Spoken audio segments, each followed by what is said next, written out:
Right now, somewhere in your mind, a conversation is already happening.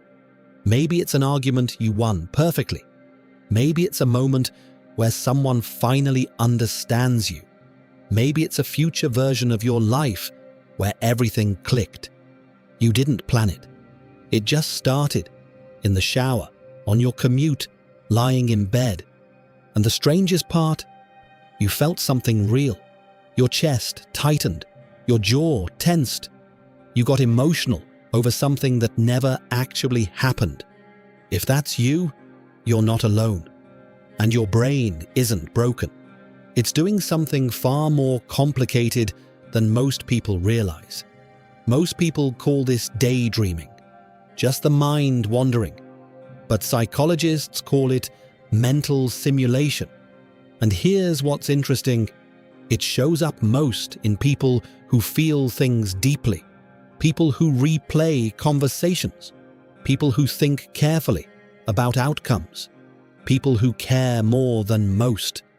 That's not a flaw. That's how a certain kind of mind works. The scenarios your mind keeps building aren't random. Every single one is trying to tell you something about what you actually want, what you haven't resolved, what you're quietly afraid of.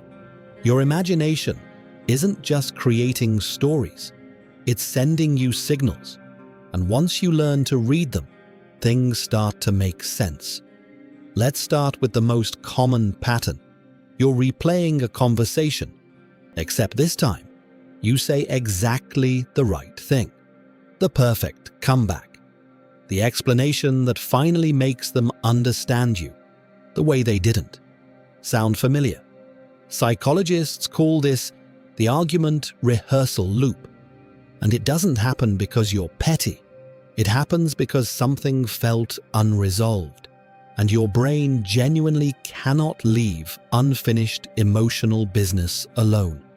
Think of your mind like a browser. When a conversation ends badly, when something went unsaid, when you felt misunderstood, your brain keeps that tab open, running quietly in the background, consuming energy, searching for resolution. So it writes its own ending. The problem? The more satisfying that imagined version becomes, the less you feel the need. Your brain already got closure without any real confrontation. And slowly, real relationships start feeling frustrating because real people don't respond like the version in your head does. Real conversations don't resolve cleanly, and the loop keeps running. The second pattern feels completely different. And honestly, it feels good. You imagine the moment everything pays off. The achievement, the recognition, the room where people finally realize what you were capable of all along. There's nothing wrong with that vision. Athletes visualize performance before competition. It genuinely sharpens execution. The brain doesn't fully separate imagined action from real action. But there's a line, and most people cross it without noticing. When the imagined version of success starts feeling more satisfying than the actual work. When the preview becomes more comfortable than the process, something shifts. You've already felt the reward, the pride, the relief, the recognition, and your brain starts sending fewer urgent signals to actually go earn them. The dream became a painkiller. It numbs the discomfort of where you actually are right now. And painkillers don't move you anywhere. They just make staying still feel bearable. The destination felt so real that the journey stopped feeling necessary. And then there's the third kind, the one that shows up when you're trying to sleep. Your mind doesn't build a triumphant scenario this time. It builds the worst possible one. What if they misunderstand me? What if it goes completely wrong? What if I say the wrong thing and everything falls apart? You're preparing for a disaster that hasn't happened, that probably won't happen. And yet your body responds like it's already real. Heart racing, chest tight, mind running through every possible way things could go wrong. Here's the thing. This isn't a flaw. It's an ancient protective system doing exactly what it was designed to. For most of human history, imagining danger before it arrived kept people alive. Your brain inherited that instinct.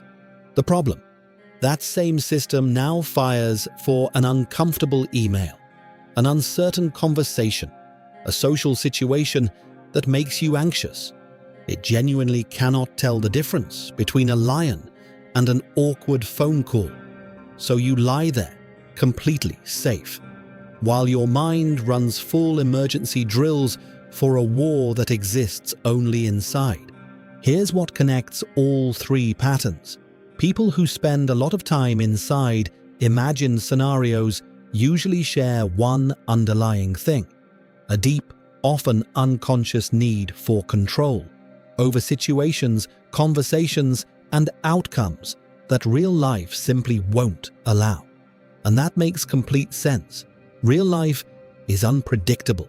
People don't respond the way you expect. Conversations go sideways. You can do everything right and still not get the outcome you needed.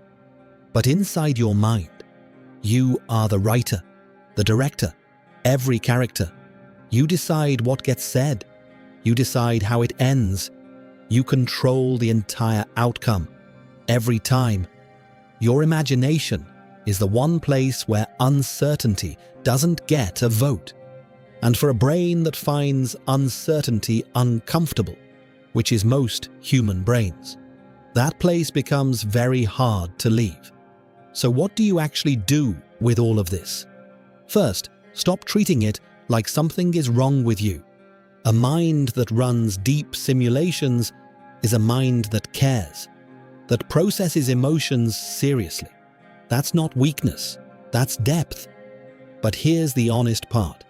Every imaginary argument you win in your head is a real conversation you didn't have.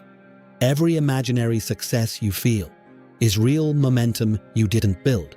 Every worst-case disaster you survived in your mind took energy your actual life needed. The simulation is useful, but it has a limit.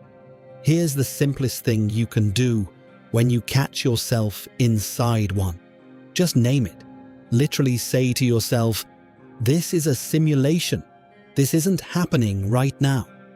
That one small moment of awareness is enough to break the automatic loop. Not forever, not perfectly, but enough to create a gap between you and the pattern. And in that gap, you get to choose what happens next. Your brain is one of the most powerful simulation engines that exists. The question is simply this: who's running it? You or the loop? Because the moment you notice the pattern, the argument you keep winning, the success you keep previewing, the disaster you keep preparing for, that's the moment something shifts.